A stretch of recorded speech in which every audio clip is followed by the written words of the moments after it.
Hey everyone, welcome to Black Women with Opinions, the podcast. I'm Eb. I'm Mandy. I'm Sia. And this is a safe space for Black women to give their unfiltered opinions about anything and everything. We hope you're ready for a good time. Okay. Hey everyone, welcome back to episode 2.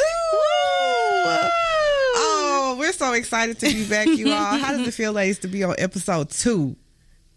Amazing. Yes. And relieved that episode 1 is done. Oh my God. It was so much work. It was. It's so much I knew work. it was going to be a little, you know what I'm saying? I knew it was work that went into it, but I just didn't realize how much because we did everything. All aspects. Yeah. Every part. That was hard. Blood, sweat, and tears going into this. But I am so excited to be doing it, and I'm glad I'm doing it with y'all. I know. I'm so proud of my friends. Like when I was just thinking about it all week, I was like, you all are just like, it's so many. You all are so talented, and like it just makes me feel so good just to know that my friends just have all these wonderful skill sets and this. Y'all just made me so proud. I've been bragging about my friends all week, y'all. I'm bragging about them now to y'all. So I'm just so proud of them. I'm just so proud of us. I really am. I'm proud of us too. I'm telling you, because I have seen us all blossom in different areas where we kind of like, okay, you do this, you do this, you do this. Okay, I see. Okay, all right, I could do that. Now how you just come up with, okay, all right. Literally, we are like the sound engineers, marketers, Right. everything that has to do with the podcast. And if you're thinking about starting a podcast, I mean, I don't think you should stop. I think you should keep thinking about it. Do and just it. The hop best on and advice do it. we got was do it. Yeah. Right. Do it scared, do it nervous. Right. Just do it. And we got our planner, Eb, Yes. Oh, thanks, who friend. really kicked it into high gear. And we literally would still be sitting She around was talking, literally, but she was like, she about literally the was a action. driving force. I'm not gonna lie to you because I have wanted to do this for years, but Same. honestly, y'all, I am a procrastinator, It's okay. and We all I are am a little bit. you know, Yeah. I'll do it tomorrow. Right. Well, we all really had no idea going in. Like, we're like a microphone. Get that from Amazon, right? Just buy Just get it. Just back. Oh yeah, we need some headphones too, right? I guess, but we figured it out along the way, so that's all that really matters. And we're still learning. Yeah. So there's still going to be Absolutely. some bumps in the road, still things that we're figuring it out. But I think that's a part of life. It's a testament to growth, Right. and wanting to do something, like saying, okay, we're going to on. do this, and then actually putting the work in and the time in. The people who are amazing at anything, they Right. didn't start out that way. And you That know how takes- many dreams of just sitting around, just sitting on the shelf. Yeah. Because I they're scared to know. move forward. Yeah. So Even side business that you have that you like, I really want to start this, but you just Don't still know how. sitting on it. Yeah. Well, I'm gonna tell you today gonna be your motivation. Do it. Do Do it. it scared. Yes. Do it tired. nervous. Yes. Do it tired. tired, because we doing it tired. Okay. Yeah. Pour into yourself and your dreams. I'm telling you, it feels so good though. It does. It really felt good. I was just telling my mom that actually earlier this evening that I was just like, I think that this is the most exhausted I've ever been. Even as a new mom, I don't feel like I was this tired. Yeah. But it also feels just as amazing because I feel like I'm finally pouring into something that's like ours. Right. Like we make the rules, we do this, Right. and it just feels really, really, really good. And I honestly, my only regret is that we did not get our asses in gear and do this sooner. Exactly. Oh my gosh. But you know what? I'm not even dwelling on that. I'm just grateful that we're here Divine now. timing, Yes, though. it happened when Divine it was timing. supposed to. Because I'm super excited to be here with you guys Yeah. and the listeners. Yes. And I know that some of y'all already know that y'all want to come on the show. And we Yes. cannot wait to have We you cannot and wait. your opinions. Right, because we need them. We're so excited for them. Oh my so God. we can't wait. Well, Come on, girlfriend talk. Exactly. Well, I don't know how you ladies feeling this week, other than the podcast, like outside of life. Outside of the podcast life, how are you Right. feeling? I would say this week, a lot of things have been put into a new perspective for me. I think because we've been pouring so much. I mean, first of all, I think this is the most we've ever talked. Oh my God. Like I feel like the communication has been great, but it's also been like a reflection to me of the areas that are like, okay, I really enjoy, even though it's hard work and it's time consuming, I really enjoy this, but these other things I don't. Okay. And so it's making me realize even more, even though of course I knew don't love having to go to a 9 to 5, but it's making me realize like, okay, then I need to start making changes. I need to start putting steps together. It's giving you the kick in the pants to look at other aspects of your life and be like, what serves me and what does not serve me. That part. Yeah. Because even though we cognitively know that that's what we need to do, and when you evaluate life, it also feels like I'm forced to do this though, because I have to take care of my family. I have to put this into perspective. I can't just follow my dreams. But But if we Christians, you can do both. If we Christians or we believe in God and we are spiritual, we are supposed to be able to step out on faith when God give you a dream or He give you a. I can do all things through Christ that strengthens me. Okay. Amen. So that's what it's kind of been for me. I'm like, you know what, I can do things. Yeah. Because I kind of be selling myself short sometimes. I'm not going to lie. Even with trying to figure out some of this sound equipment, I was like, oh, just do this. Just do this. Yeah. And I was like, you know what? Because imposter syndrome is real. Yeah. It really you is. feel like, well, who am I? I don't know anything about this except you are who you are. And you know as much as you want to know. Yeah. So I unlocked some things in my brain. I was like, you know what? Look at her. I used to be a baddie. I used to be a baddie with the technology. We have learned so much this week because they've just been doing so many things we don't do. We've been sound people, like I said, marketing people. We made all sorts of websites and sites and Instagrams and just things that we haven't done in the past. But we're just so proud, I think, that we've accomplished. And it's just fun. So, like, knock on wood, even if this wasn't to be successful, I would be very grateful for the time and the experience of doing it, because it feels like it propels you to think about other things in your life that you should be going for instead of playing it safe. You know what I mean? See, I've been telling people that all week. I'm just like, there are so many things that I've learned this week, and if I didn't take anything else away, all the skills that I've learned, like, it makes me feel like, oh, I didn't know anything about doing a podcast 2 weeks ago, and now look how far we are. If I really want to do something, I can. But the effort, the determination, the grit, the hard work, that has to be a part of the equation. You can't just say, oh yeah, I want to do this, which is what I've done as far as like a podcast is concerned for forever, and then it just happened. No, you got to make it happen. Yeah. And I've figured out that I have to have a love for some things. Yeah. There's got to be a pour into it. Yeah. I have to have a love for it or a passion for it or really want it. Yeah. Because it is a want to get up in the middle of the night and be like, look, I'm going to record because this is what I want to do, or I'm going to edit because this is what I want to do. So in order to fit it into my day, this is the time I have. Yeah. And make it priority and make it work. I mean, that's how this week I really felt like I just have been on fire. Like, I'm just like, I am worn out. Exactly like you said. I'm so tired. I've been taking naps. I am not a cat nap person, you all. I am a sleep person. I'm going to take a 3-hour sleep. A 4-hour sleep during the day. Sleep, you know. But I've been taking 20 minutes here, 30 minutes here, because it's going to count, because we have so much to do. But we're going to accomplish it all. So I've just been on fire. I've just been telling people, so proud of what we're doing. I'm just like, I've never just talked about something so freely, even other aspects or other things I've done. It's just like, I just feel like this is just going to be just so amazing. So that's all I've been wanting to talk about and do all week, and just been on fire. Ready to get back to our listeners. Okay, word of the day, guys. Yeah. Do it. Do it. I know it's two, but do it. We got you. We know what you meant. It's okay. But yeah, do it. Do it blank. Do it scared. Do it tired. And if you really feel like it's on your heart, because I'm telling you, it has felt like divine timing. It has felt like things have just fallen into place. Yes. To just make this happen so effortlessly. Like, even though it's hard work, it doesn't feel like it's no resistance to it. Right. Did y'all feel like that too? With that. Yeah. I feel like when we started to plan things, like, it just kind of was like, oh, well, I'm free this day. Me too. I can do that as well. Or you do this, and then you're like really good at this part, and now I feel like I'm doing really good at this part. Like, it just, when we really sat down and was like, how are we gonna make this work? And it's work. I mean, you know, it kind of came into correlation. And you do this part, I'll do this part, you do this part, and it's truly been a team experience. I used to hate group projects. Me too. Because first of all, I want to get a good grade. Have. I want to get a good grade, and I don't want to deal with the slacker. And I just feel like there's not been a slacker. And I feel like I always end up being the leader in the situation, and people kind of resent you for being a leader, but you have to have somebody who is willing to be like, let's do this, let's delegate. And I don't feel like we have a leader per se, but I think we definitely have done delegation well. Yes. Like, you do this. Okay, you got this. I got this. Perfect. And then we have talked to each other and communicated those things. You know, we had more communication as you said, like we usually meet up once a month and we kind of check in each other periodically. Right. But now it's kind of like, okay, I'ma so see I you. need your input. You need mine. Right. Like, Well, someone in Let's our friend group, shout out to Bree.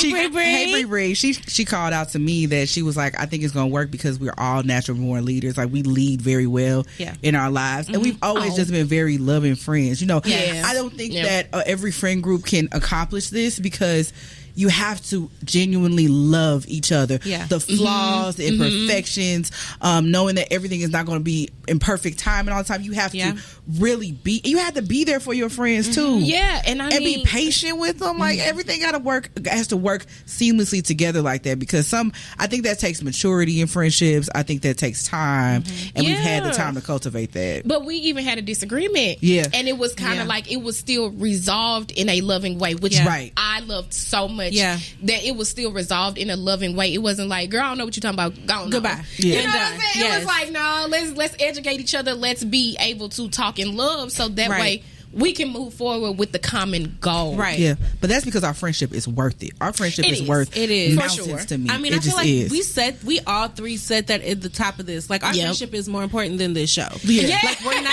I'm not willing. No. I'm not willing if it's to gonna tear us up, let's not do it. Yeah. Not willing to lose my friendship for this. And I think that because we all have the common goal to want to, first of all, make the friendship continue to work, but also make this work. Because adult friendships are like that though. Yeah. You have to want them. Yeah. Yes. Like whereas in kids it's like you're always together because you're in school together. Versus or your parents planning play dates and sleepovers and all of that. Versus you have to put the effort in. You have to take You have to be very Yeah. intentional because life is just lifing. It just really is. Every day, child. Okay, when it rains it pours. Yeah. It's been life and a little extra today. It can calm down a bit. Well, it's the blue moon tonight, so that means it's a second full moon within 1 month. I think they said that's not going to happen again until 2037. Oh, wow. Not. If this is the result of it, I hope it don't. Like I said. To all our nurses out there, I hope you're having a good night. Oh, man. The folks that deal with the children and the elderly, you are in my thoughts and prayers. Because the crazies come out on a full moon. Baby. They do. But you know, they were saying it's a good manifesting night. Okay, so they we're manifest. Okay, well then let's take this let's moment. Manifest. Come on, we're gonna hold hands. We're gonna take this moment to manifest amazingness over each of us and each person that's listening to this show. We're gonna manifest that everybody prospers. You will put the work in, and it is going to pay off. Come on, Amen. Okay. If you have a dream, we are blessing it today. Yes. Well, the Lord is blessing it, but we are standing in agreement with you. That's right. Amen. We know things happen through God, so if you believe it, you can achieve it. Come on now, somebody. All right. I think that's a good way to start the show. It sure is. All right, y'all. Okay, we'll be right back. Speaking of the love we share, we took a love languages quiz today. And it was interesting. It was very interesting, and it was based off of the book by Gary Chapman, The 5 Love Languages, How to Express Heartfelt Commitment to Your Mate. And then what are the 5 love languages? The 5 love languages are words of affirmation, acts of service, receiving gifts, quality time, and physical touch. These are called love languages, a concept created by Dr. Gary Chapman through his lifetime and long time work as a marriage counselor. Okay. So, I mean, I know there's also been a movie about this as well. So, I mean, so many people don't even know what their love language is and how important it is to a relationship. I mean, how important do you all think it is to your relationships or relationships you've experienced? Not even necessarily romantic, but like your relationships with your friends, relationships with other people in your lives as well. I think it's very important to know, and to be honest, after taking the quiz, I was pretty surprised by what my response was under my quiz for my number one. So when you take the quiz, and we will link where you can take the quiz at, but when you take the quiz, it gives you all of the love languages and what percent you rank on there. And so I was surprised, because I thought for sure that receiving gifts would be a little bit higher on my list. Me too. Yeah, I love it. I really thought my gifts was high. I really love. Give it to me. You thought about me and brought me something. Yes, but you know what? That's not the same as gift giving. Did you know that? No, because that's what I think gift giving. Acts of service. it's also like that. You know, when it's the thought that counts for you and not the particular gift. Like, even if they stopped and got you a flower they picked on the side of the road. See, but that feels like a gift to me.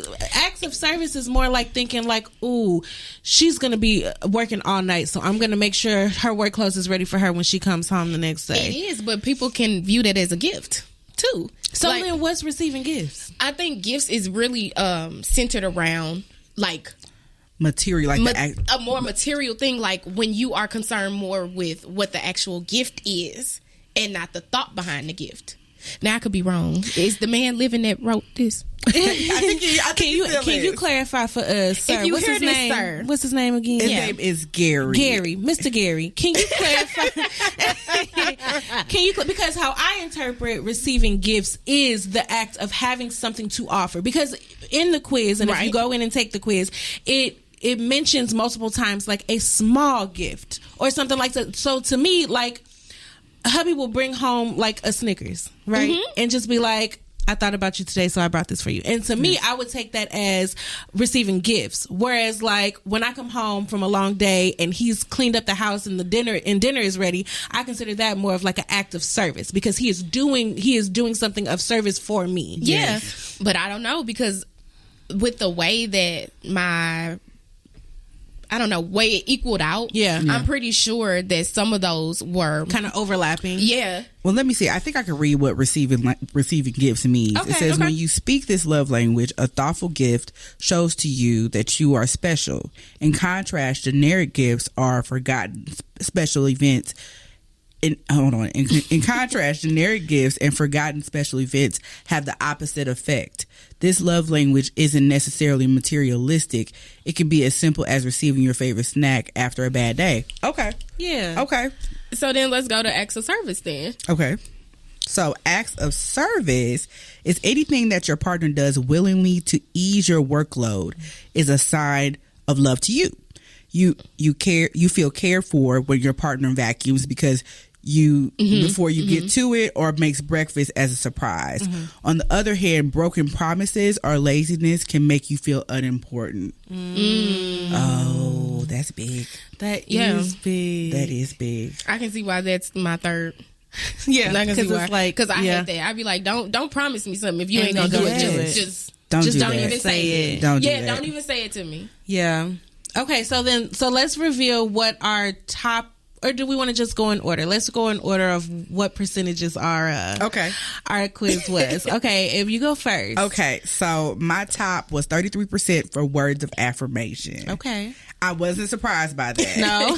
Because I just feel like my partner and people in life, my mother, like, when they start pouring into me and speaking things over me, it just brightens my day. Especially when I need that recalibration. Like if I've had a rough day and then they just start speaking all these positivity into me. And I think that's one thing that drew me directly to my partner is because I just noticed that no matter if he was having a rough day, the positivity that he poured back into me, it just was such a selfless thing. And it's just so important to me. I didn't necessarily realize that until I experienced that sort of partnership. So that was 33% for me. And then acts of service was right behind it at 30%. Because, honey, if you do something for me, because I'm just the epitome of like independent woman. Like I would do anything for myself. I would move a couch. I will change my lights. Girl. I'll do anything in this house for myself. But if my partner does it,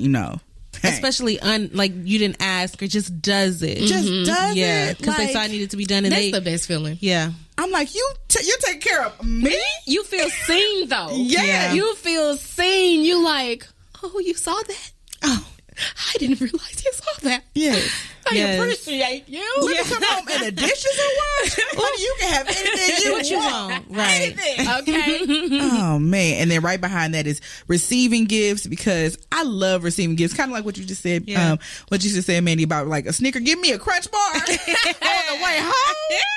Oh, you love me. Right. You love me real good. So, I don't know. I just love, but it doesn't have to be a big gift. I like sentimental things too. Yes. Like one time when I started my job, like my partner brought me a cup with like this motivational like phrase on it. And I was just like, I just love this little cup. And then every time you take a sip while you at your desk, you're like thinking about them. And I just love that. Sweet. And then quality time and physical touch are kind of lower on my spectrum. It's just because I really do have only child syndrome, and like sometimes I'm really okay with being to myself.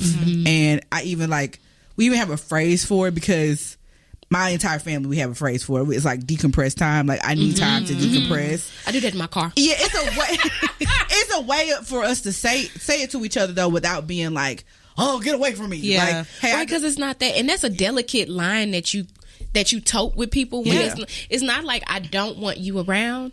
I just want to just be by myself. I need a moment, and that does not have nothing to do with you. Right? Yeah. It's truly about me. Yeah. It's not me. Yeah. It's you. Okay. See ya. Oh, is it me too?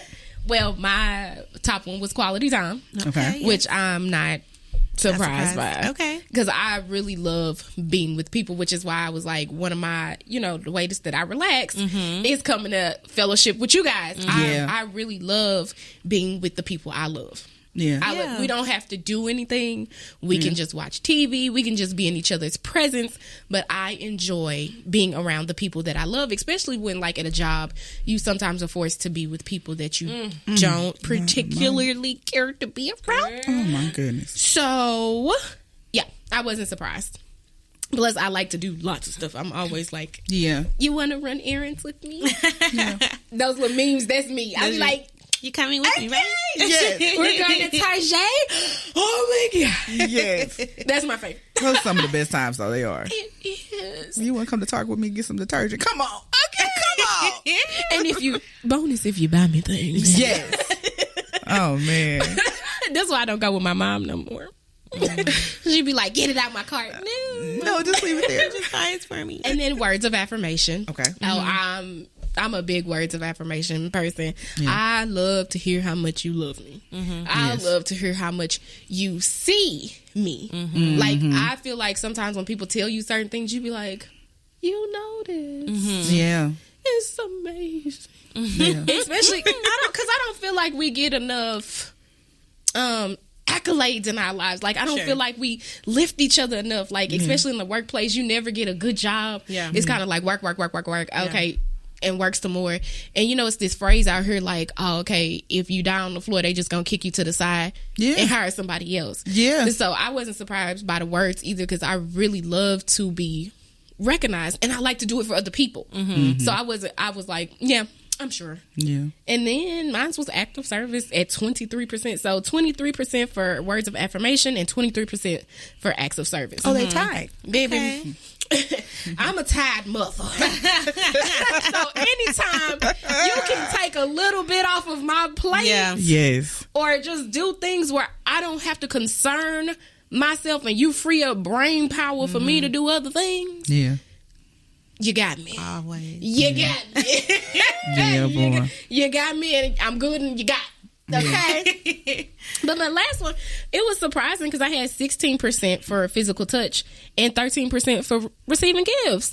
And I feel like I love gifts. Why it's so low? But Right. but during the test, I realized that a lot of the choices where it was more meaningful for me to have a act of service over a gift, or quality time over a gift, because gifts, hey, they're nice. Don't get me wrong. I love a gift.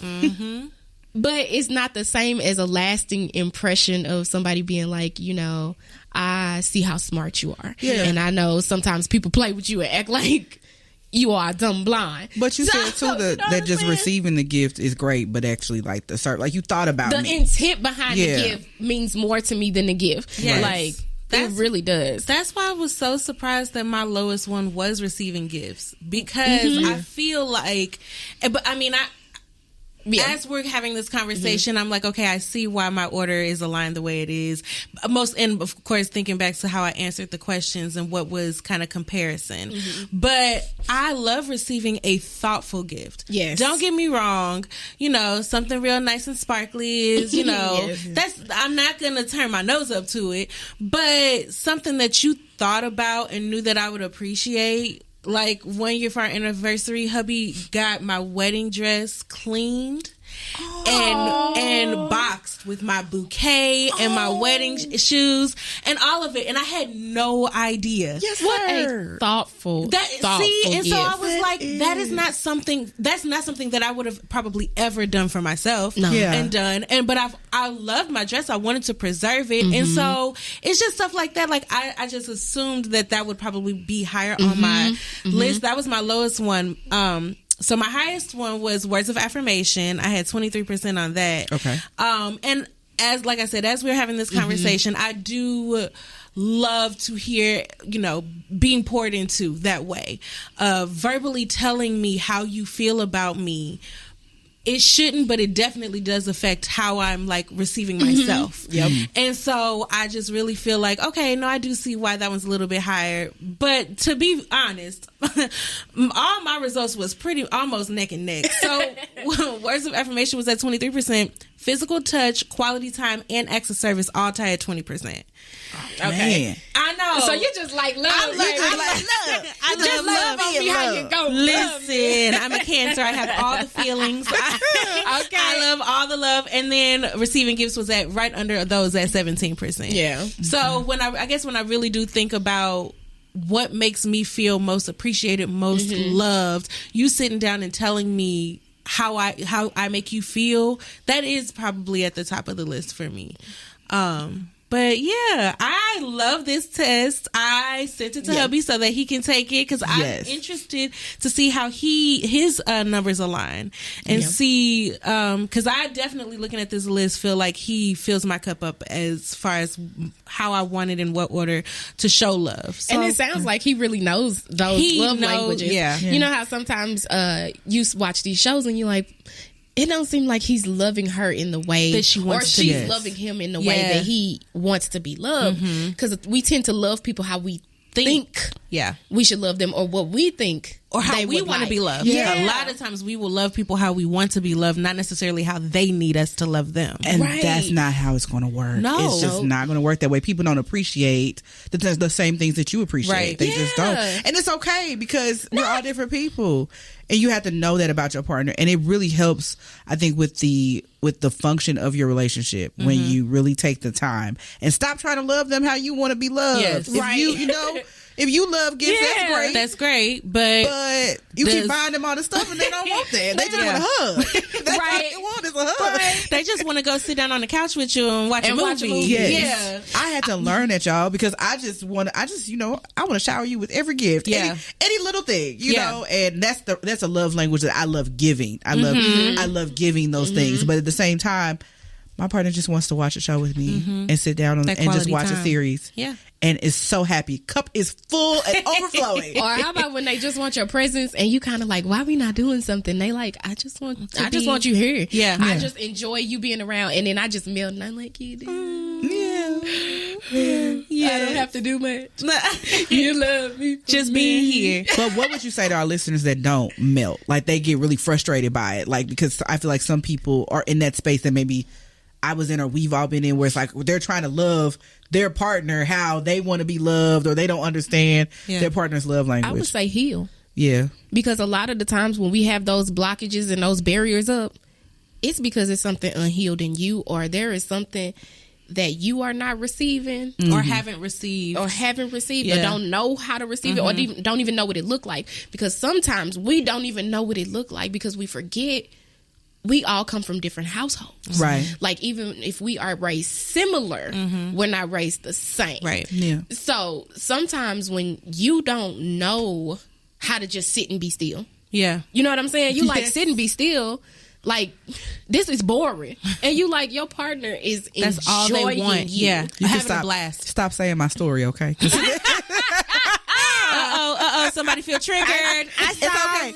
It really put is. you on first street. It really is. That's my real experience. I really don't know how to sit still, y'all. I love going. I don't know if it's an effect of the pandemic. We back outside, but I just want to keep going. I think we gotta go there everywhere. Y'all know I love a good itinerary. I'm gonna plan an itinerary for every day. That's your love language. Okay. List, itinerary. Planning something, getting it together. And I just don't. I literally, y'all, have to put myself in timeout sometimes. Like Ebony, go sit down and watch a show. And sometimes I have to say with my partner, because that's just what they want. Let them be there. I really would say to just listen. You know, if you are not listening to your partner and what they are saying, and what they're saying may not be my love language is this. Right. It's not going to be that. It's not going to be that at all. Not unless they take this quiz. Right. Yeah, but most people still, even with the quiz, do not have the verbiage sometimes to explain to you what it is, exactly what they want. Because I was having a problem with that too, where my words weren't necessarily matching my what intent exactly or what I was trying to convey. Sure. Especially if you come at it once you get frustrated. Right. Which is why I feel like the biggest thing that advice I would give is to communicate. Yes. Right? Figure out how to effectively communicate with your partner to let them know this is how I want, and be specific. Yes. Don't say I need, acts of service. Tell them what you want, because nobody can read your mind. And some people don't even know what acts of service means. Right. What does that mean? What does that mean? Be a receiver.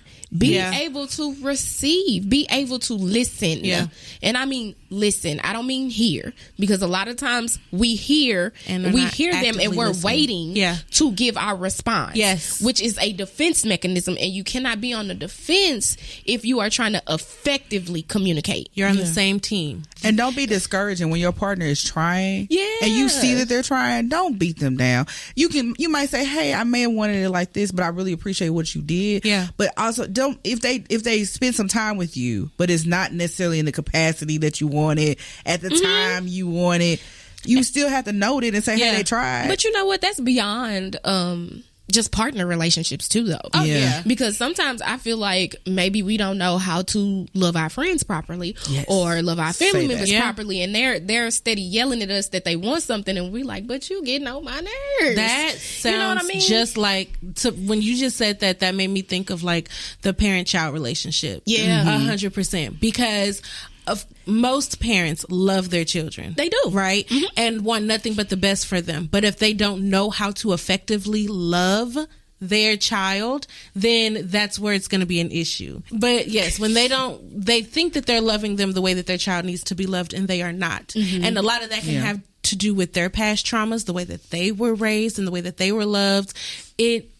It can really make it difficult to build that relationship, and make it sometimes hard to communicate with people. Because if I know you just gonna slap me as soon as I tell you I don't like something, that's gonna be an issue. I don't want to tell you I don't like something. And to that effect, like those trauma bonds, people really get stuck in those bonds where you bond over. Like, I hate when I hear people be like, I had to do it, so you have to do it. That's crazy. Why? Yeah. For what?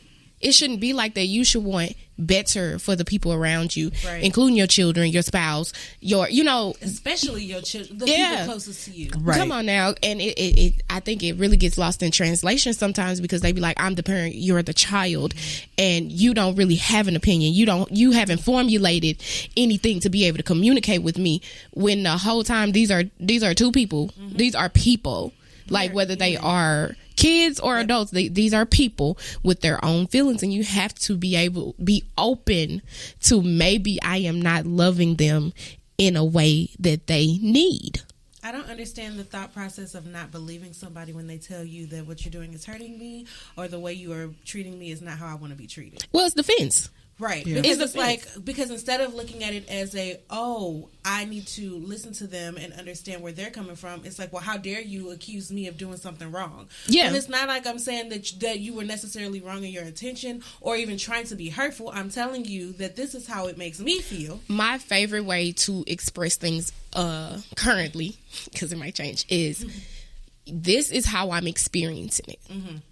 So I try to put it in a neutral space, like, your truth and my truth can be the same. You know what I'm saying? They can both be truth. Yes. You can think that you are giving me all the love that I need, but the way that I am experiencing it is not the way that you are intending it. Well, that speaks back to love languages, because our parents have different love languages too. Yeah. Absolutely. And they have to realize our love languages are different than theirs.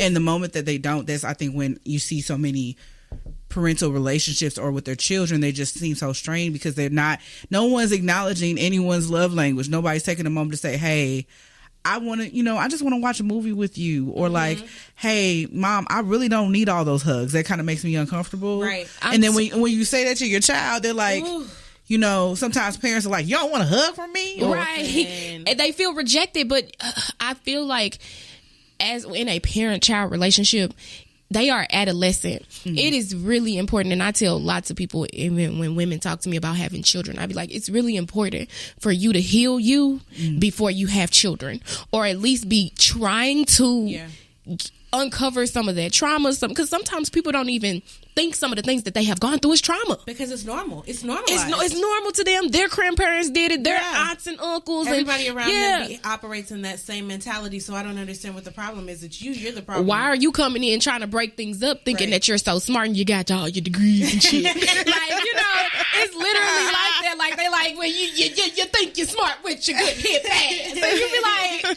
I'm just trying to effectively communicate with you. I'm just trying to be an effective communicator, mom.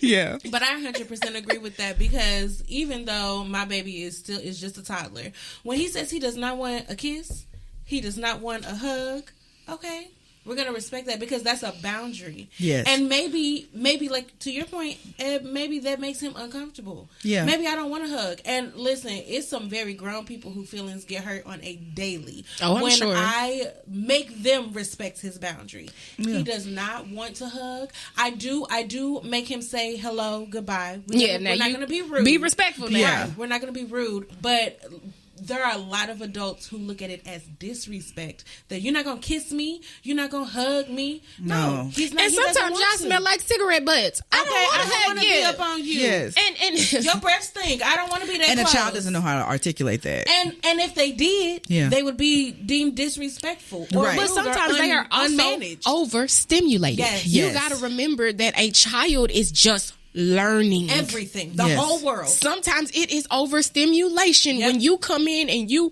put your presence on me, and I gotta hold your emotions. Yes. Why are you putting your emotions on a 4-year-old? Yeah. And then they like, nah, that's not what I'm doing. That's exactly what you're doing. Yeah, it actually is, because instead of being like, you know what, baby, you come talk to me later.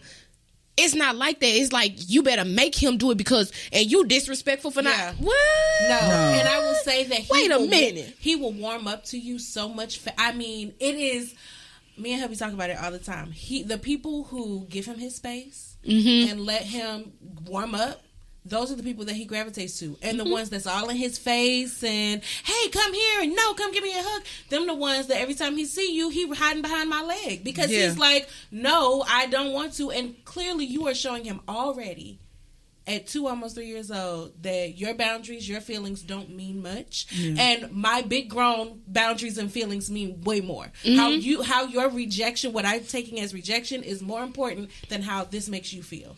And I'm just, listen, like I said, feelings are going to be hurt, because I'm going to always stand up and be like, no, that's not okay. We're not doing that. And I'm not trying to give a clap on, or a pat on the back to myself, but I think I work in a space, with kids. Yeah. The kids love it. Yes. Love it. But I think it's because people, adults will come up to me and they'll say, oh, like, how do they love you like that? How do they know you like that? Because every child is different. And I take the opportunity to really learn them and learn that every child doesn't need all this hug and affection. Some kids just need you to speak and pour into them. Yes. Some kids love gifts, and a gift can be a fruit snack. Okay. And they will love you till the end of time. Forever they're so simple. Yeah, they're so simple. But every child needs something a little different. And I think that as parents, even now in our generation, I just see parents casting aside how their children feel, how their children want to be loved. They just really just are totally ignorant to what's going on with their child and their feelings. They don't take the time to get to know their children. Yeah. And I really am sad for that. Yeah. Because you try to treat every child the same. and that's not gonna work. Whereas you could be really hard with this child and it's gonna make them a go-getter. You then do that to this child and now they are curled up in a ball and they are like, why am I not loved? Right. And you have to deal with some big emotion that you're not ready for just because it worked over here. That's not fair. And you know, in a world that is not fair already, we don't have to be that way in our households. That's what I hate, the whole mindset of like, well, the world gonna treat you like this, so I'm preparing you. Or you could be the place that I come and lay my head and know that I'm always loved and always taken care of and always looked out for. Why? I don't understand the concept of your parent being your first bully. I don't get it. I advocate for a safe space so much. I'm like, give a safe space. And it takes a village, because even if your parents can't be your safe space, like I had a cousin / auntie that was my safe space. And you know, me and her, we just had a bond, and it didn't take it away from my mom's bond with me, but me and her, that was my safe space. I was like, I could call her, I'm gonna tell her come pick me up. I know she's gonna come pick me up. I know, I know she got my back. It's so important to have that place of refuge. I don't know what I would do if my mom wanted my place of refuge, you know. Okay. And I know that's not everybody's experience. It's not. And it's just you need to acknowledge that, you know, it's not everybody's experience either, you know, especially among your friend groups or like other circles. When I'm talking about my relationship with my mom or with my parents, I'm very aware that that's not everybody's experience. Because you have a delightful it is so beautiful to watch. I be like, this my girl. This my girl. This my girl. And it shows in the way that you all treat each other. It is a beautiful thing to see. And y'all radiate that out to other people. Everyone else. And it is so sweet. I'm like, oh, look at that. And you know what? It actually makes me call out back to those, you know, those children that I work with. I call that out when I see relationships with children and their parents, or specifically mothers or grandmothers, and their children are disrespectful to them and it's not warranted. Sometimes we don't realize the way we are talking to people, and children don't realize that they've learned that behavior, particularly like grandchildren. They have learned that behavior from their parents. So now they're talking to their grandparents crazy sideways, and they don't even realize it. They don't need, but they you know just what I wanna hate when you try to help show that, and they become resistant because they feel like something is being taken away from them. I'm not taking the parents. Parents, grandparents, anybody who you be like, look, you was kind of hollering at that baby, and I don't think that they meant it that way. This is my kid, and this, whoa. But then everybody want a village. You can't want a village and can't nobody say nothing to you. Because when a village was back in the day, I've heard stories of my parents talking about the fact that you got in trouble at school, the teacher was kicking your butt, the neighbor was kicking your butt, anybody who saw you out was going to snatch you up, and then you got to come home and deal with your parents. And that was very much like the mindset of it. And I can appreciate that to a point, because I understand that in that mindset, when you think about that concept, you are hopeful that everybody's intention is to rear that child into the right way. But you also have to remember that slapping them around and doing all of that is not... Some people may respond to that. In my experience, that's not going to do anything. But now I'm looking at it, at all of y'all as like, Dag, you could have just talked to me. Because after you didn't hit me and slap me around, what did I learn? I was the epitome of talk to me. Just talk to me. But during that time, during that time, though, that worked for them. Even though it left a lot of them with trauma, it did lead a lot of them not to do certain things. Because I don't want 4 people on my back. I don't want 4 people to have a reason to try and touch me. You know, or to try and tell on me and stuff like that. So I think it worked, but as we progress and as we have learned and grow as a community, as a people, we have learned, we learned that is not necessarily the proper way to have a community. Right. But you know what I mean? Even to speak to that, you know, sometimes our parents they're using the tools that they were given. Yes, that part. You know, and we can't beat our parents up. Some people are so resentful and they don't realize their parents are trying to grow too. Especially when they grow up and see you living life, they're like, maybe that wasn't the best way. But it's hard. Yeah. It's hard to forgive a person and be like, okay, that's all you had. Yeah. It's really hard because you're like, but me, I didn't see it that way, and I wouldn't do it that way. And how could you not see it in the way I see it? But that's unfair as well. Yeah. It's unfair as well because I'm an individual. You know what I'm saying? It's unfair for me to project onto you everything that I have learned because you maybe not had the same avenues and experience to people. Because with going back to the community thing, they were in a like-mind hive, you know what I'm saying, like a hive mindset, whereas now we like, no, I know this, you know this, you know this, let's bring these three concepts together, and now we have come up with something totally different. And I think it's hard too for the older generations to come behind them because they like, well, I don't think it's working. Well, everybody is not of a hive mind like they used to be either. And what is working? Because here's the thing, if slapping a kid around was working, you should only have to do it once. What you said? If you keep having to do this, then maybe that's not working. Maybe they were not being respectful. Maybe they were scared. Yeah. Maybe they're afraid that if I step out of line even a little bit, then I might get my ass beat by the whole neighborhood. Yeah. And everyone is going to be in agreement that I deserved it. Yep. So now I believe that I deserved it. Yep. And I think...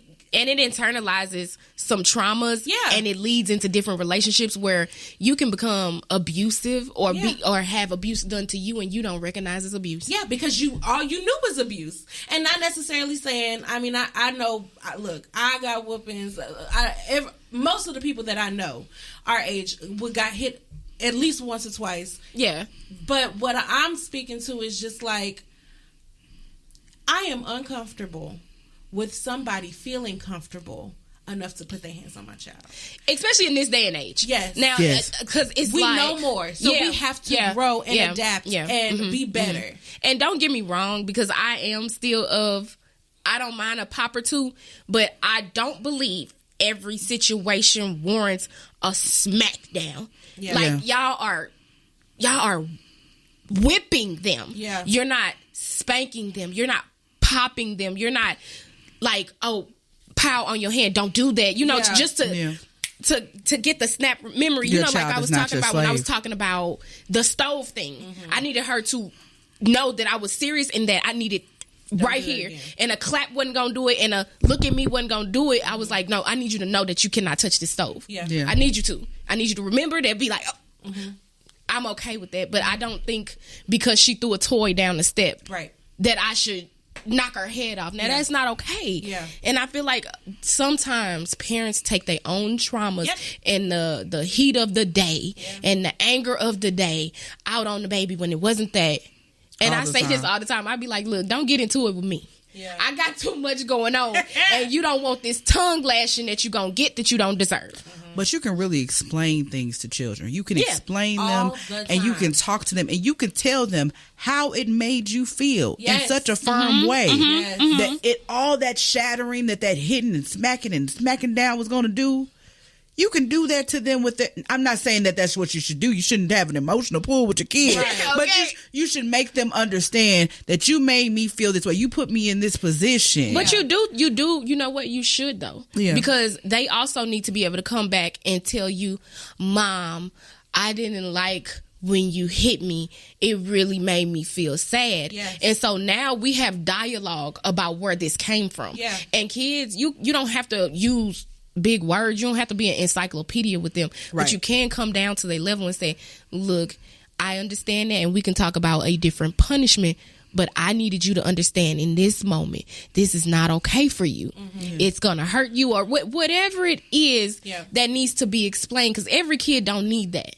Every kid doesn't need that. Learning your child. Yes. You because have you to. You cannot do a universal parenting. No. We can't do what's comfortable for you. No. Parenting is not supposed to be comfortable. You are preparing somebody for the world when you are gone. Or you can't parent your child. You can't parent your child how you were parented. Especially when you have come. Especially when you come out of being parented and now you have all of these traumas. And don't get worse. No matter that's what I really mean. Hard your parents try, there are likely going to be traumas, because all of us are human. None of us are perfect. But if you can take the things that you learned, the good, the bad, and the ugly from the way that you were treated as a child, and improve on it, and I do feel like as a community that's at least the parents that I know, the Yeah. parents that Yeah. I Trying am to head close that way. with, Mhm. right, that is kind of what it is. It was like, well, I was treated like X, Yep. and I don't want to be treated like that, and I did not like it, and I remember how that made me feel, so I'm not going to do that to my child. Yes, we are out of the mindset of I had to do it, so now it's you okay have for to. you. Yes. So this is going to make you just as strong as it made me. Well, I'm not you. Yeah. My feelings get hurt real fast. And Yeah. also, did it make me stronger, or did it just build a scab over my trauma? Or did it make me angry? Yes. Yeah. Yeah. Because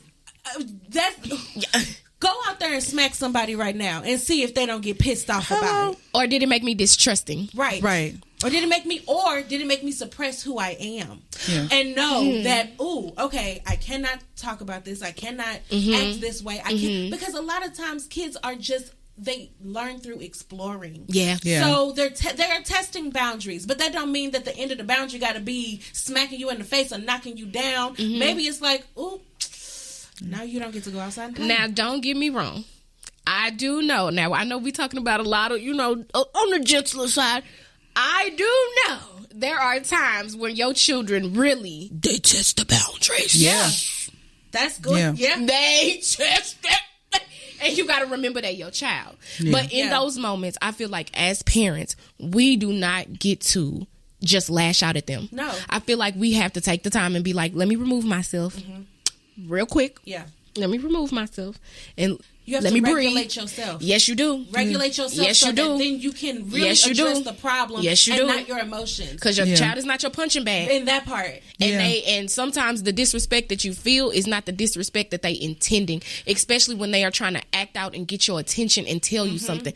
They do not have the verbiage or the articulation, even as teenagers, Yeah. especially when all those hormones hit. Running through. And I know it's hard. Oh, me and my mom used to. We used to go through it. We used to go through it because we clashed a lot because I would be like, I don't like the way that you're parenting me. Yes. I don't like it. Yeah. Yeah. Like, although I am very grateful to you for providing for me, not, being a mother, but some of the parenting, I was like, I don't like that. I don't want Yeah. to be treated this way. Some kids your kids can't be your verbal trash can. You just Yeah. can't Because just that's just dump. as bad as Yeah. hitting on them. Yeah.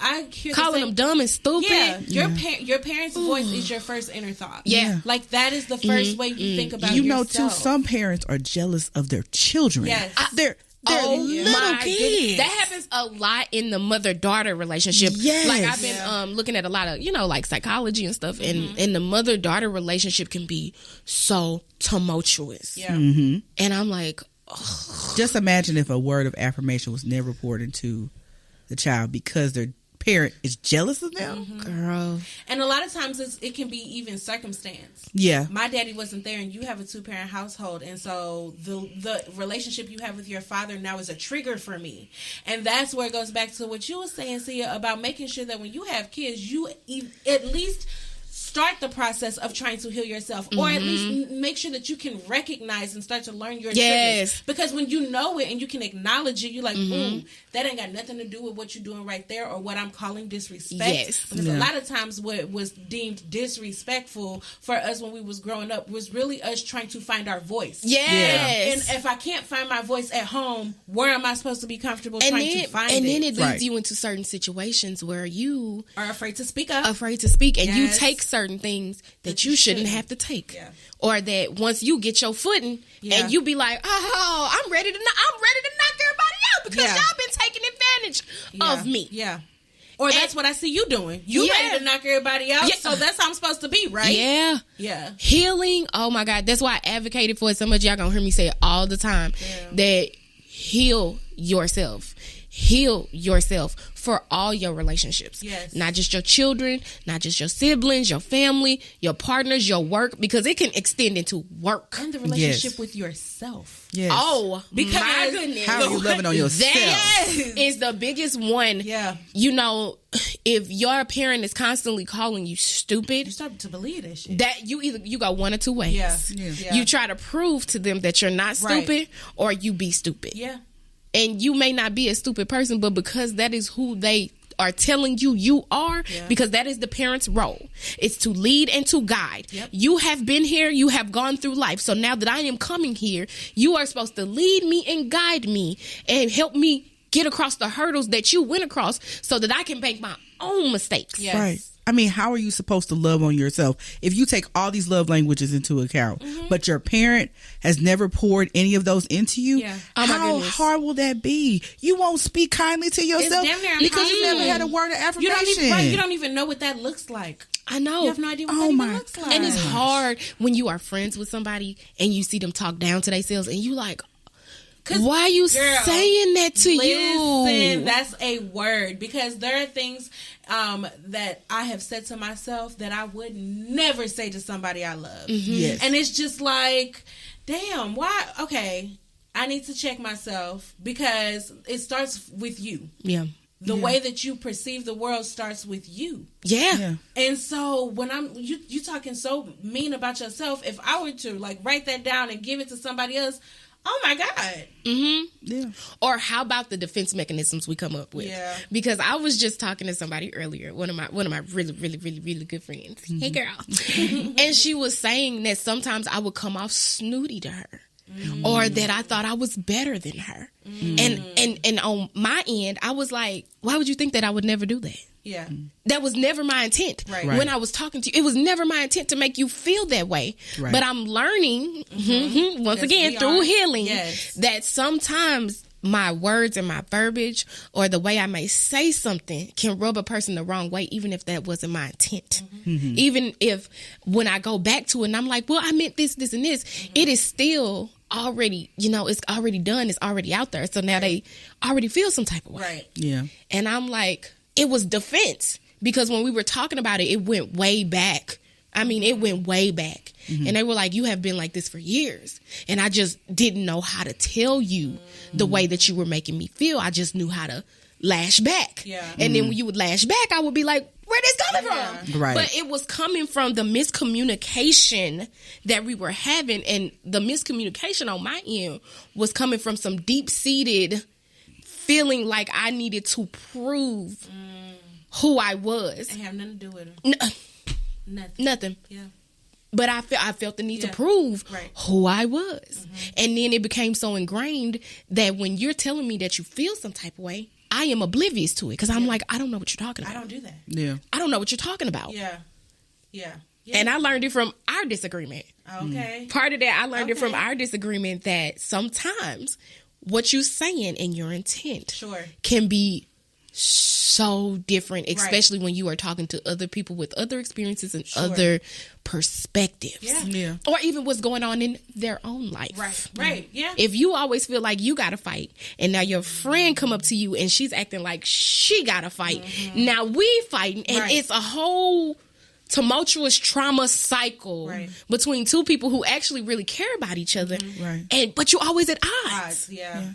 But that's understanding that we're all not perfect, and a sense of awareness, having the awareness to know that I'm not perfect, this person is not perfect, but let me take accountability and say, hey. Accountability. That's the word. Accountability. So many people do not want to take accountability for who they are or what they say and what they do. Even if you don't, if you didn't mean it, it is still on you to take accountability and be like, you know what, I did do that. Yeah. And I apologize. And going forth, this is what I'm going to do to rectify that. Or it's also in your, you can do what you want to do. You can say, I don't give a damn.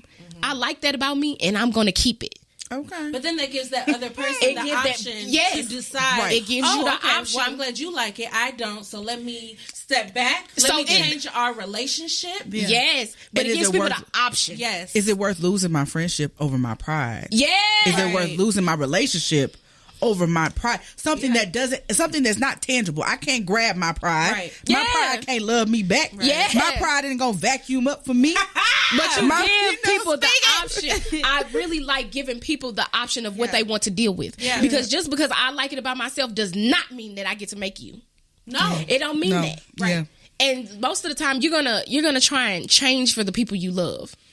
That's what you're gonna do. Yeah. If you love them enough, if the relationship is important enough, you'll do the self-reflection to try and figure that out. Even in the parent relationship, if you love your child enough and if it's important to you enough, you will keep reaching for that child. Even if it's chaos every time, you will keep reaching for it. You will keep trying and striving to get it right. That's why it's odd to me in romantic relationships when I hear people coming into a relationship saying that they are not going to change. Yeah. They're just going to stay the same. Now, I understand, I guess, from like a personality standpoint, but at the same time, still, sometimes your personality needs some maturity too. Yeah. Now, you don't have to get lost in a relationship. Exactly. And that's what I think people confuse with them trying to stay the same, because we are constantly evolving.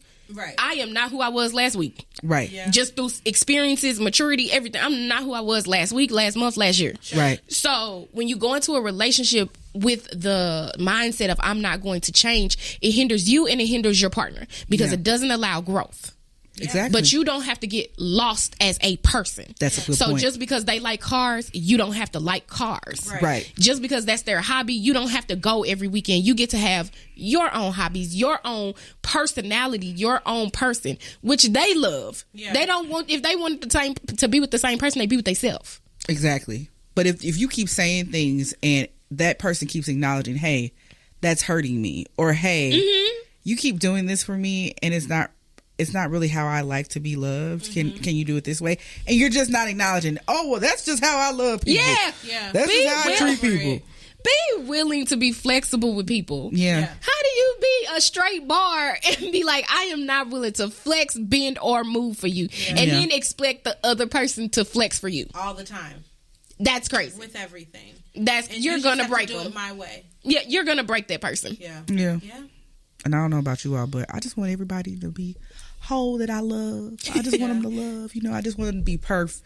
Not perfect, but I want them to be as whole and together, or from their experience through my love. I want them to be the best that they can be, because I love them the way that they want to be loved, that they want to be appreciated. It's a work in progress every day. Yeah. Especially, I feel like in any relationship, you have to be intentionally in every day, particularly romantic relationships. Yes. You have to be intentional every day. You have to show up. Yeah. Every day you show up, give 100%. I show up, give 100%, and that's how it is. And as adults, we get to choose the relationships we in. Yeah. Even with our parents, even with family members. We get to choose the relationships we are in, though. Yeah. We get to cultivate them. We get to be with these people. Yeah. You don't get to choose your family, but you definitely get to choose your friends. Yeah. You definitely get to choose your partner. Right. But even as an adult, you get to choose who is close to you as family. Yes, you do. Because I can't change that you my auntie, but I can definitely decide that you are no longer in my inner circle, and you could be just a person on the street. Like, I don't have to interact with you. We don't have to communicate. You do get to have those choices, and I just kind of feel like I'm sorry, y'all. I'm gonna quit looking at y'all. Okay. You be throwing me off. I lost my train of thought. We're gonna have to edit that out. I don't even know what I'm trying to say. And so as adults too, we get to pick those relationships. We get to pick and cultivate who we want around us. And if I have to deal with you with a long-handed spoon, that's just what I have to do. Yes. Because sometimes family is around and you may not be, you know what I'm saying? Yeah. On the same page. I mean, I think everybody has somebody that they are blood related to. That they be like, okay. Yep. And next. All right, girl. Right. Right. Whoever. Yeah. Whomever. But I think that when you do that, as long as it is setting a healthy boundary for you, if you are doing it to protect your peace, then I don't think there's anything wrong with that. Not a darn thing. Yeah. I am always going to advocate for boundaries. Yeah. Healthy boundaries for you. And I don't mean stupid stuff. I really don't. No. I don't mean stupid stuff like you don't like how they look, so you don't want to look at them. Now, that's just stupid. And it take away from the validity. No, for real. Like, because people do, they'll be like, oh, it's a boundary. I don't like the way they dress. Now, bitch, look. Now, if they do something to you with it, now if they come out with their ass crack in front of your child, that's different. Yeah. But you just don't like how they look. It's just insane to me. Why would you be with them if you were at that point? Or why? But I mean, even like family relationships, they like, I don't like how Aunt Patty look at me. I mean, you cannot like something and still be like, whatever. But damn, why you got to hate somebody because of it? Like, calm down. Serious. Please said, healthy, Make it make realistic sense. boundaries. Yes. Like, don't take the word and be like, X you. But X also, you. one thing I have learned about boundaries is 100% about you. Yes, they Yes. are. And nothing at all about anybody else. Absolutely. It is something that you saying what I can do. This is my boundary. I will not allow you access to me if X. Like that is a boundary. Yeah. But you saying, well, every time she wear them shoes, I'm a slap her in the face because I hate them shoes. Yeah, like that is That is nonsense. you are definitely a candidate for therapy. Like you Come on. need to speak with someone. You need to seek help tomorrow. Yes. I think too, I understand it's not always this easy, but setting boundaries with your family, particularly if you live in the same house, Yeah. I think it comes with like, it helps if you speak kindly to each other when setting a boundary. You know, and also if you just clearly respect each other's boundaries, but also know like if your partner is saying, hey, I need to have some time to myself, give them that time to themselves. You can check back in and say, hey, Yeah. can I come in here now? Or like, hey, Yeah. you good? Don't You know, be so angry when somebody needs something for them and feel like it is taking something from you. yeah. I think it has to do with the delivery of it too, though, because Absolutely. sometimes because we just if you tell fail me to with get the that. hell away from you, I'm gonna automatically Yeah. be on the defense. Yes. But if you say I need a minute, I just need a minute. I need a moment by myself to, recalibrate, and then we can come back together. Yeah. Because I will definitely be like, okay, I'm done talking about this right now, and we can come back later. Yeah.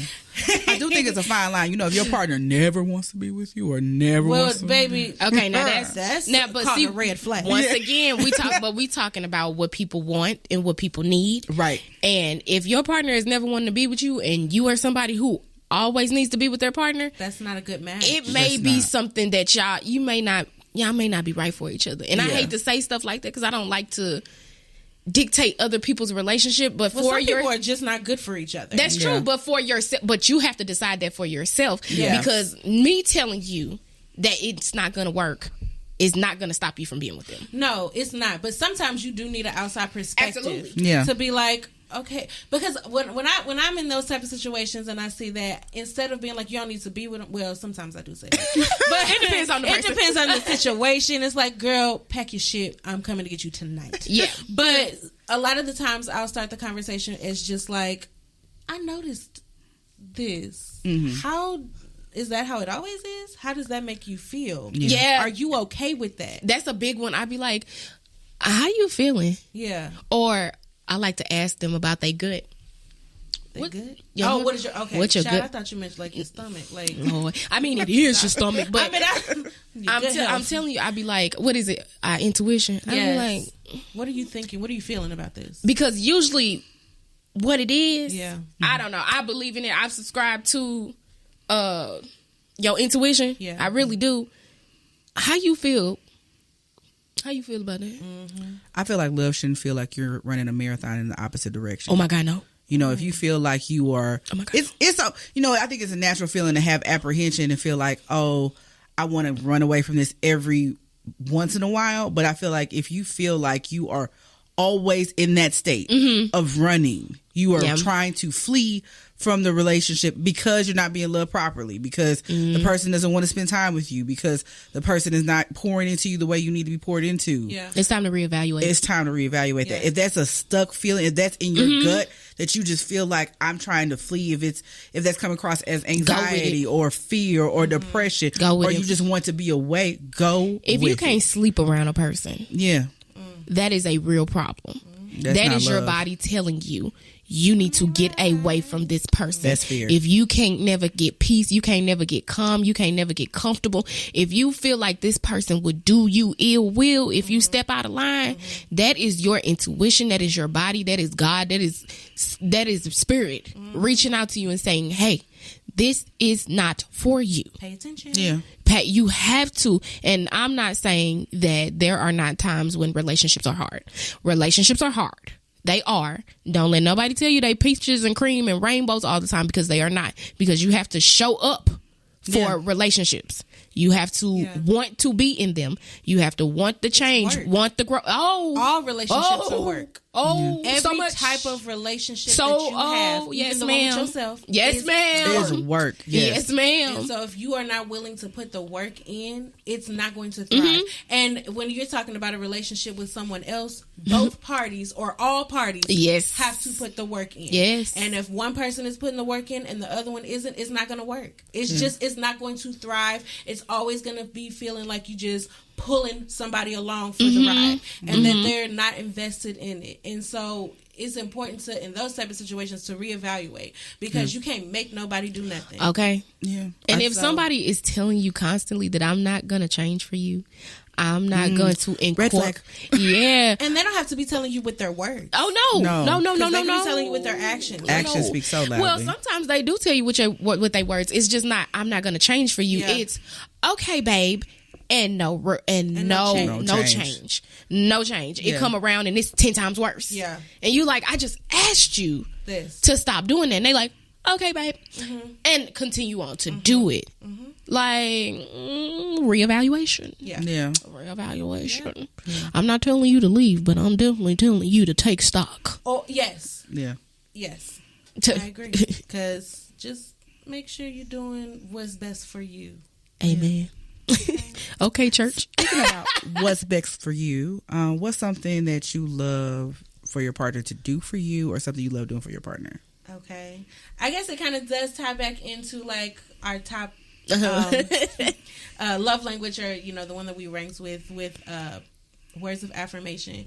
For me, I just love I love to hear the love that my partner has for me. And actually not just my partner, because I think I get kind of a like, the butterflies in your stomach when my friends do that, when my parents do that, when I am being poured into in my work environment. All of that makes me feel valued. It's confirmation for what I think I'm doing. Like, okay, I think I'm doing a good job, but almost I get that big green check mark when somebody tells me that. I really love a planned date. Say that for the people in the back again. I love a planned date, a planned trip, a plan like where I don't have to make any decisions. I know, because I'm telling y'all, this single motherhood is a lot. So when I get a chance to be and you handle everything, you done pick the dinner, you done pick the movie, you done picked everything, and not only picked it, but was thoughtful enough to know the stuff that I want to see. Like, I want to see the Meg too. So if you plan me a date where we go see the Meg, and then we go out to dinner at Maggiano's or Ruth Chris, I will be happy as a pig and shit, baby, because I love a planned date where it takes the pressure off of me. I don't have to think about it. All I gotta worry about, what am I gonna wear? Oh my gosh, it's such a good feeling. I want to get cute for this because he has been so thoughtful and thought about playing this whole thing. And then if you want to put some sprinkles on it, tell me how beautiful I am, and how smart I am, and how much you love me. Yeah. I'll be like, who doesn't like to hear that? Well, I guess what you want from me? Sometimes I don't think it's natural for some people to hear it. It's not. Yeah, it's not, and that makes me a little sad. It does. That there are some people that just don't want to hear how amazing they make other people feel. I don't even think it's that they don't want to. I think it's uncomfortable. Do you know how sometimes people are uncomfortable with affection? They like, I have had people like flat out be like, no, I don't know how to take compliments. Yeah, because they're uncomfortable with them. Right, so they don't want them.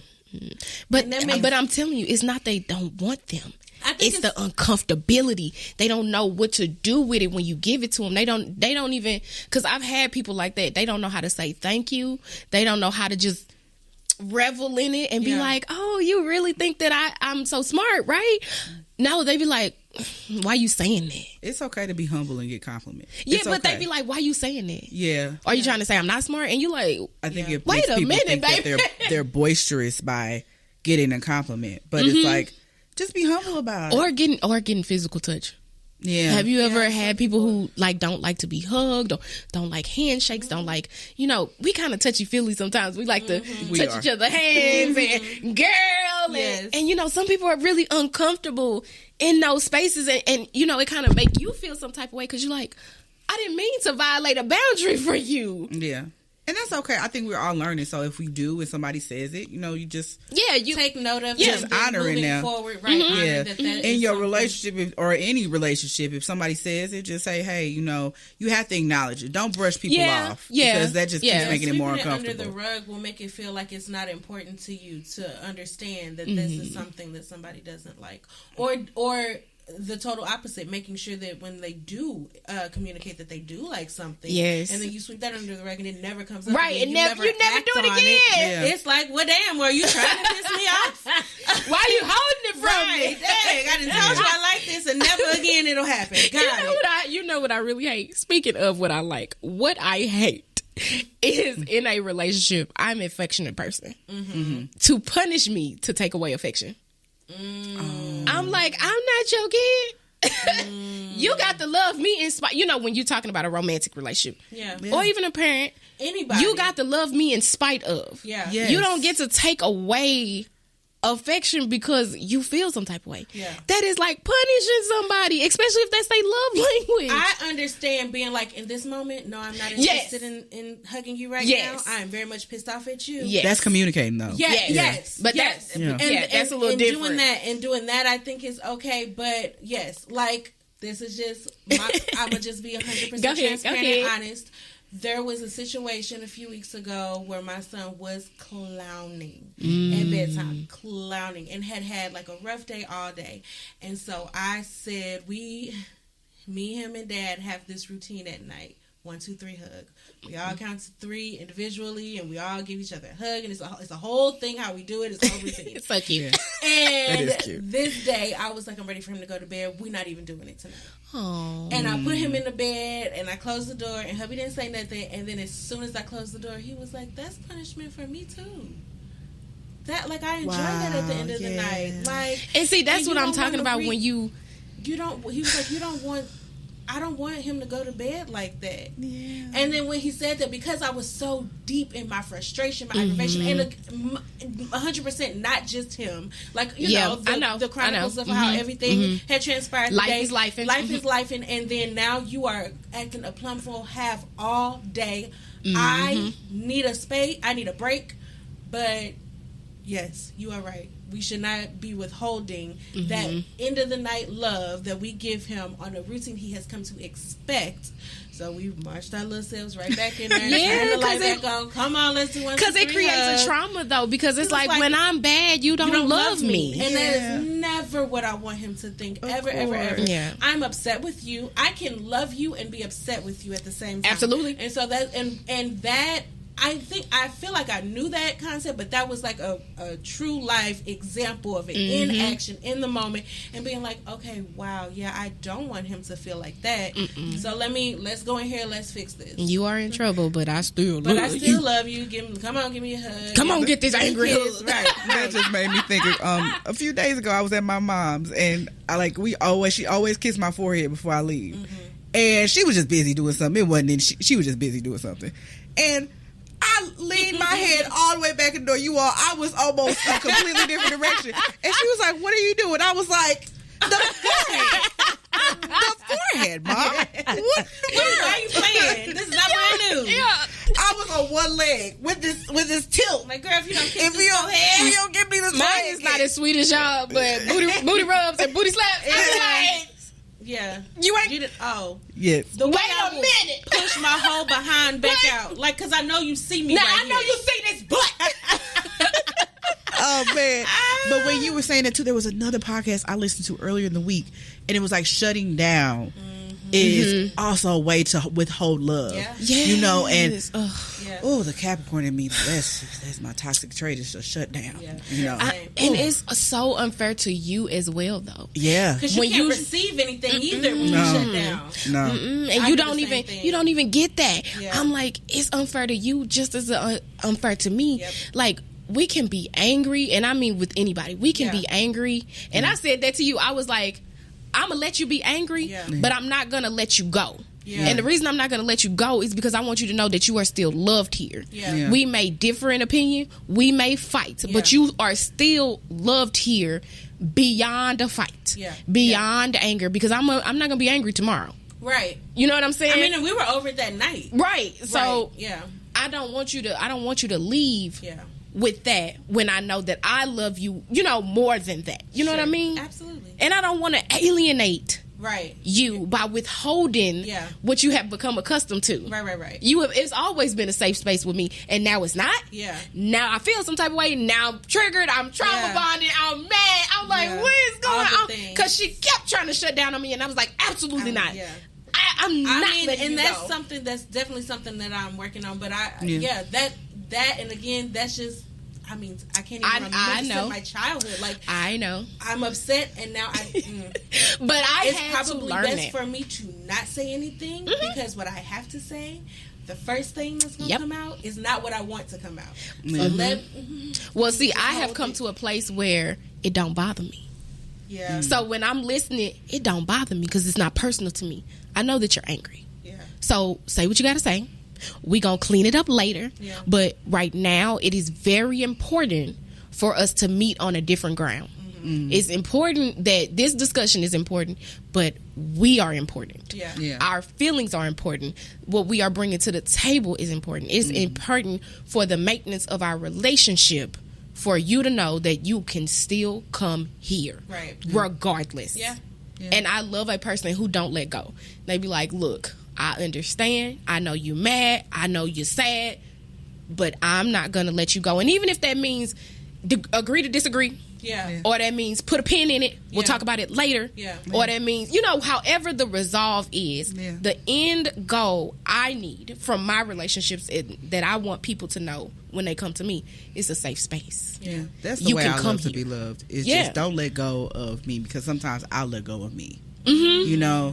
And I won't realize it, or even if I do realize it, it's down a spiral. And sometimes it's because of stress. Sometimes it's because of the situation, and I will put myself under the situation and let you keep stepping on the situation and stepping on me. But if you take a moment, you acknowledge as my partner, as my family member, like, maybe I should take a moment and talk to her and talk that through with her and stop being on defense. Stop being in offense. And sometimes it's really important in your relationships to stop and be like, I know I'm angry, but the other person is angry too. I know I'm sad, but there are several other people who are sad as well. So we all have to be able to check and regulate these emotions and see beyond them. Because a lot of the time, anger, sadness, emotions like that come out the same way. You may not even know how you feel. You may not even be able to put words to how you're feeling. You just are feeling your feelings. And a lot of times they are temporary though. They are temporary for that moment. And now you thought about it 5 minutes later and you're like, ooh, I guess I wasn't that mad. But in that moment, I am trying so hard to get better at that because it's just like I just feel like I have to voice. If I get comfortable with you, I have to voice how I feel about something, and sometimes it's not even worth it. Put it in a journal. I could just write it down. Write it in my journal. But that goes back to all of that healing and being able to regulate your own emotions. You can't, interact and communicate with other people when you can't regulate your own emotions. Because you're always on offense, in defense. You always have. You're never listening. You always hearing, but you're never listening. Because it's not about nobody else. It's about I'm angry right now. And you're not bringing into account how anybody else is feeling in that moment. Or even how you going to feel later. So now you done pissed him off. Now he won't talk to you. And now you have thought about it. And you're like, I'm not that mad. Can you come in here and rub my booty? Okay, yes, I hear you. God, man, you ain't got to call me out. Broke down, hurt. My bad. I ain't mean to call me out. I didn't mean to call me out today. But I just know that I am absolutely guilty of that. Of like, okay, I got that off my chest. I'm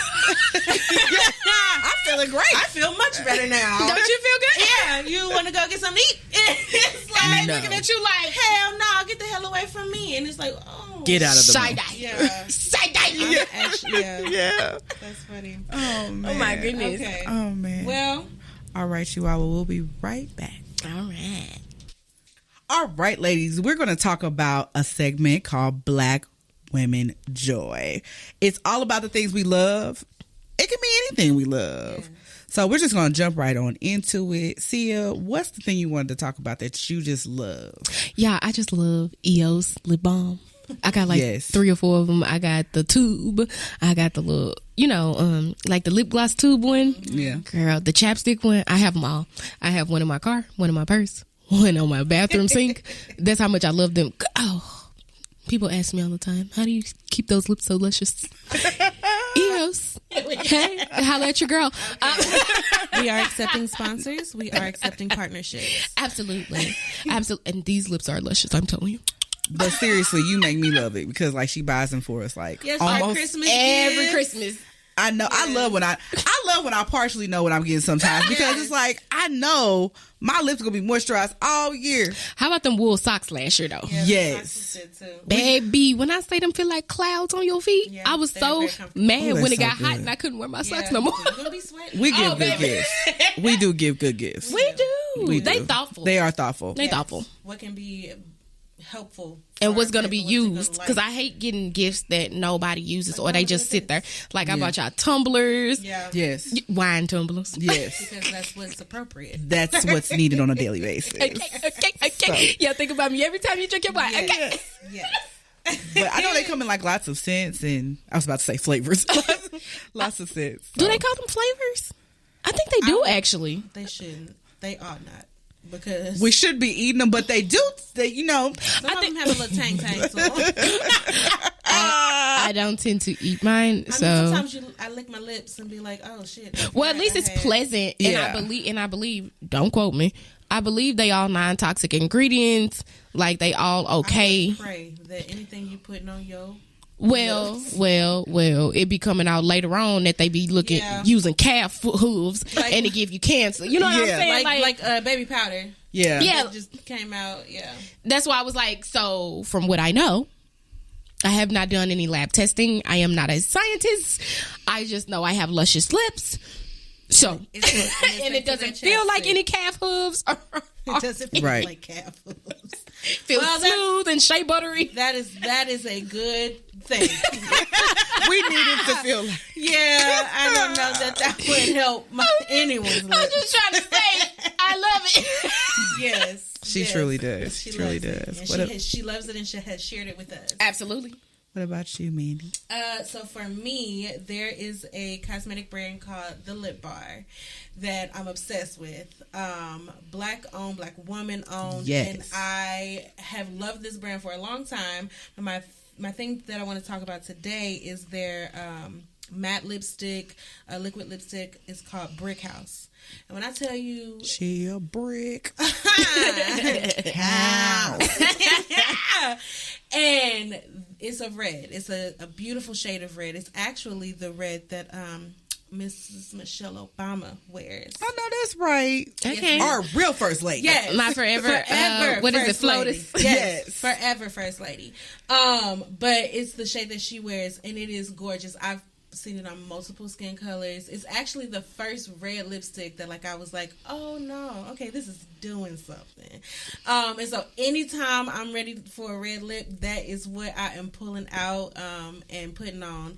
It doesn't transfer. It's everything. And it doesn't dry out your lips. You know how some of the matte lipsticks can really, it's like, damn. It's no moisture to it. I need some water.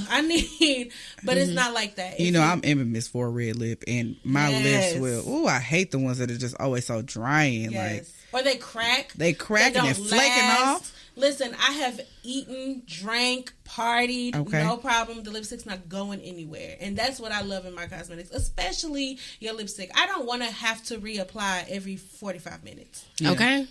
So I really love that brand. I use multiple of their products, but for today, I just want to shout out that Brick House. Brick House. I know, I need to try that. Yes, I need to try that. I'm so excited. Well, I'm glad I stopped thinking red was I'm glad I stopped thinking red was a Jezebel color. They used to say that. If you wear red, you're the Jezebel. Yeah. When I was a kid, my mom took me to this fashion show. It was a black fashion show, and Ebony Magazine had a booth there, and they had a booth for every woman of color has a perfect red. Love it. Oh, nice. And she took, because my mom, I just love how she wears her red lipstick. Yeah. Like that's her signature. But my mom is a totally different skin tone than me. Fair enough. Even though she doesn't think that, but she really is. So I went up to the counter and the lady put this little red lipstick on me. I was a little girl. You couldn't tell me anything. You hear me? Right. And it was Ebony Magazine. Oh, I made my year. Yes. So. And you do have a signature red lip. Yeah, you Actually, do. I was telling you the do. other day that you are the inspiration for me even trying a red lip. Thanks, But Really? Yes, I had never, not that like bright of a shade of red. Yeah. I had done like some dark burgundies before, but just seeing my boo over here, always rocking a fierce And red she does, lip. baby. Fierce, honey. Ebony does makeup well, though. Yes, Really yes. flawless. Yes. Thanks. So that kind of was like, okay, well, we chocolate baddies, so Yes. and it don't look crazy on her because they will have the darker skinned girls thinking that they can and can't do certain things, but I think that They will. you just need to have the right company manufacturing and making sure that it is for you. No, it should not look ashy. Okay? Right. It just should not. No. And so, but seeing you rock your red lip, I was like, okay, this brand looks like it's for us, and so let me try them out, and I could not be happier with that product. So if anybody is in the market for that, I would definitely highly recommend. Awesome. And what's your thing, Miss Ed? My favorite thing is the EOS or EOS vanilla cashmere lotion. You will smell.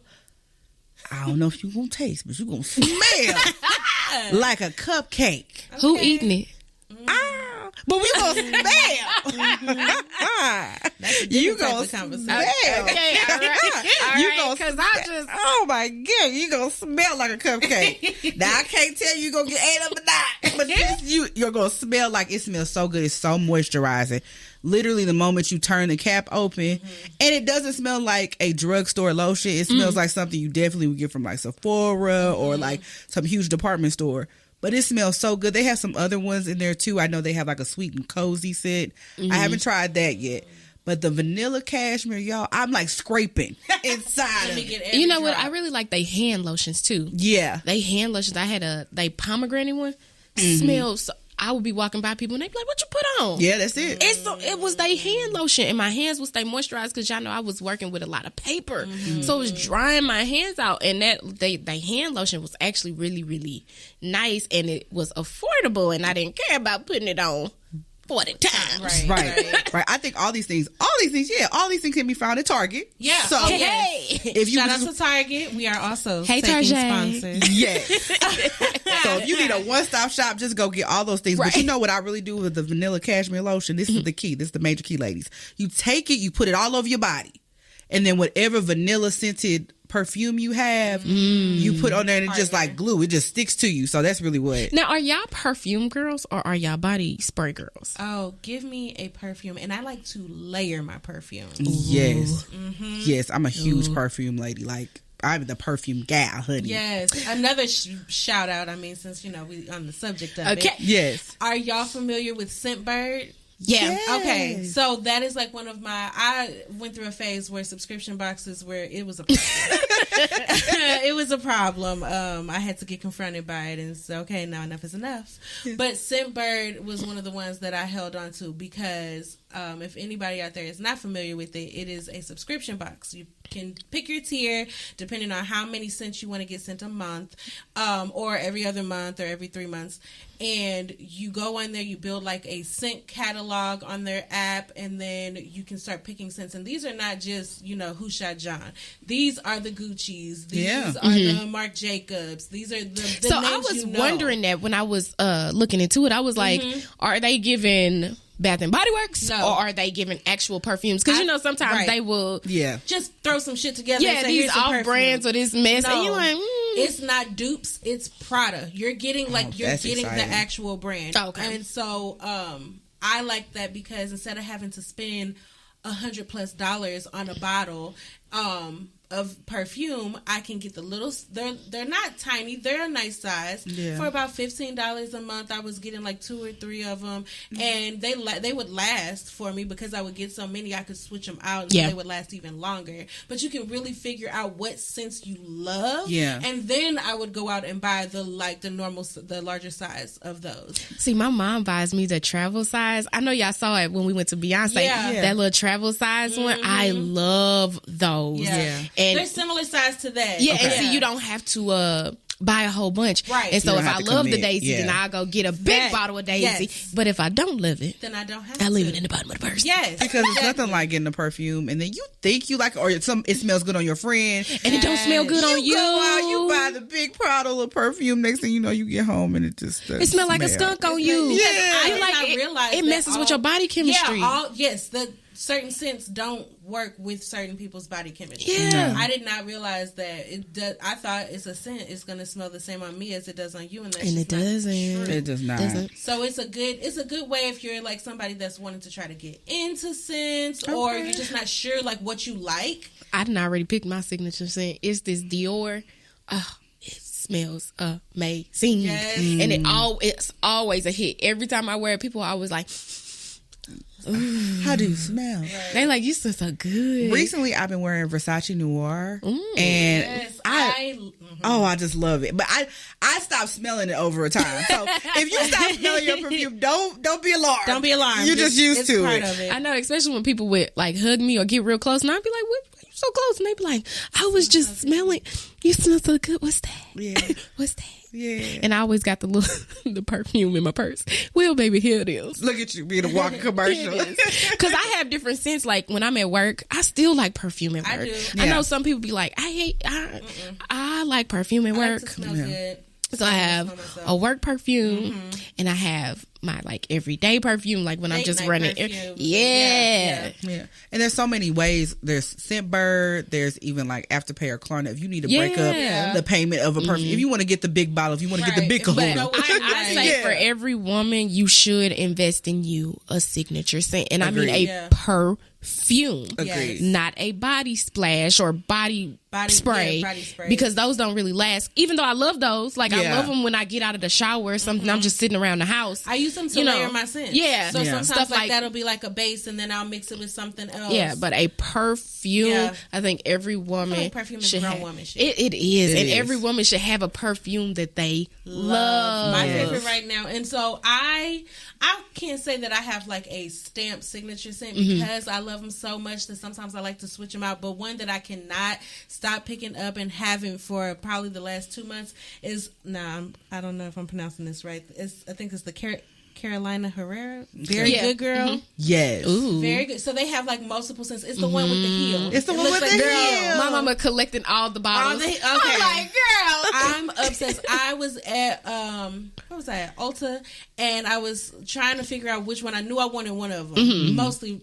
Mostly because, the TikTok girlie said you need to have one. Yeah. So I was like, I know I'm going to pick one of these, but which one? And I tried like 3 different ones, and Very Good Girl was like, oh, no, I need it. Yeah. And I think that I have probably worn it at least 3 to 4 times a week since I bought it. That was like 2 months ago. And it's still plenty in there. Yeah. It's so good. And it's strong but not overpowering. I don't like I try to tell people around, not to go overboard. There are people in my job where it's a lot of older women will walk into the room. Why do I taste your perfume?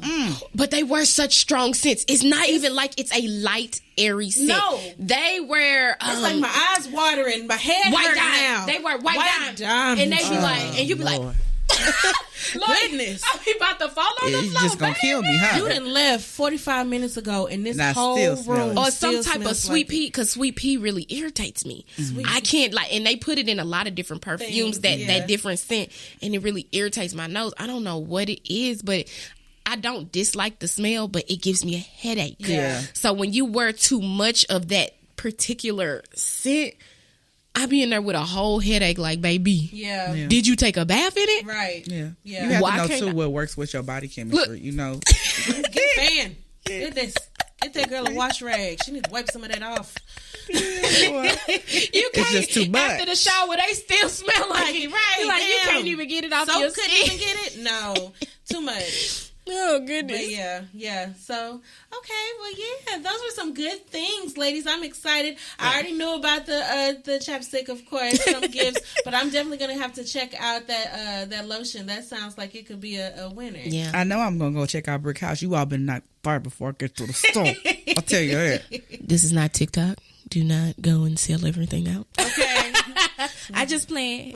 Y'all sell it out. Run it up. Sell it out and tell them we I just sent want you. one first. Yes. Tell them we sent you. Just one first. Tag us in it. Hey. And if you've tried these, tell us in the comments on one of our social media platforms. Absolutely. We got all of the things. And here we go, a close of episode 2. Woo! Thank y'all for coming. So stay opinionated. Stay opinionated. Stay opinionated. Bye, y'all.